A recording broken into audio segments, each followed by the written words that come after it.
আন্তর্জাতিক রাজনীতিতে নতুন করে আলোচনায় এসেছে যুক্তরাষ্ট্র ইরান সম্পর্ক। Anything but that.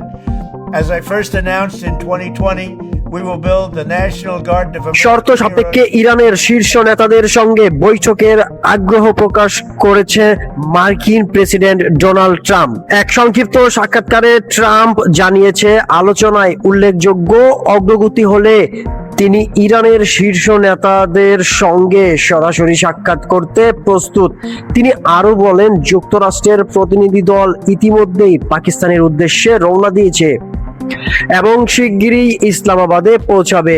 ট্রাম্পের দেওয়া তথ্য অনুযায়ী এবারের আলোচনায় মার্কিন প্রতিনিধি দলের নেতৃত্ব দেবেন ভাইস প্রেসিডেন্ট জে.ডি. ভ্যান্স। তার সঙ্গে থাকবেন বিশেষ দূত স্টিভ উইটকফ এবং উপদেষ্টা জ্যারেড কুশনার। আলোচনার দ্বিতীয় দফা ভেস্তে যাওয়ার শঙ্কা নিয়ে প্রশ্নের জবাবে ট্রাম্প বলেন, তারা আশা করছেন আলোচনায় কেউ কোনো ধরনের চালাকি করবেন না, বরং প্রক্রিয়াটি ইতিবাচকভাবেই এগোবে। ইরানের পারমাণবিক কর্মসূচি নিয়েও কঠোর অবস্থান ব্যক্ত করছেন ট্রাম্প।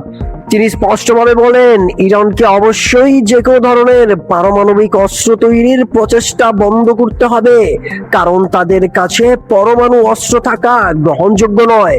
সূত্রে জানা গেছে, আল জাজিরা